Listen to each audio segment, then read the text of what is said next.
อาทิตย์สูญดับลับโลกใจอายโศกสุดพันละนาเห็นเดือนเพ็ญขึ้นสู่นภายิ่งโศกาคะหนึ่งเถิงดวงใจคิดถึงคำเคยมีน้องอยู่เคยเนบคู่นั่งสมเดือนงายสองเฮาเคยมั่นจิตมั่นใจจะร่วมตาย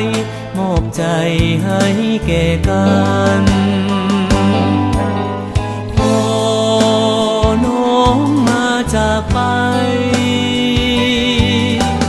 ใจน้องก็เลยแปรผันที่สร้างตนใดสิ่งใจเจ้านั้นโหดให้เหลือประมาณสังหารอายทั้งเป็น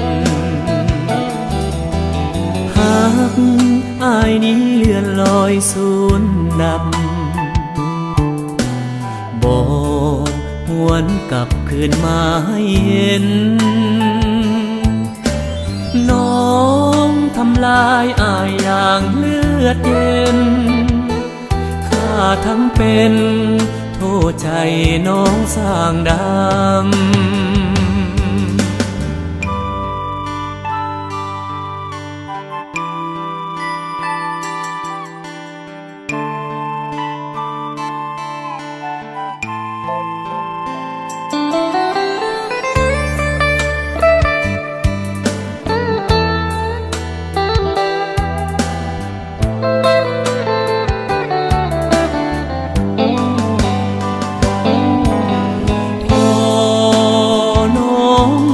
จากไป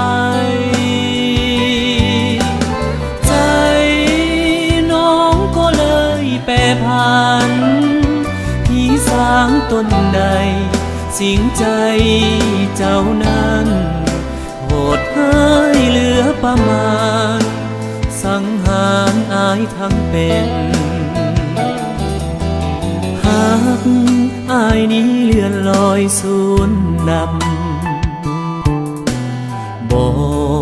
หวนกลับคืนมาให้เห็นน้องทำลายอายอย่างเลือดเย็นข้าทั้งเป็นโทษใจน้องสร้างดำ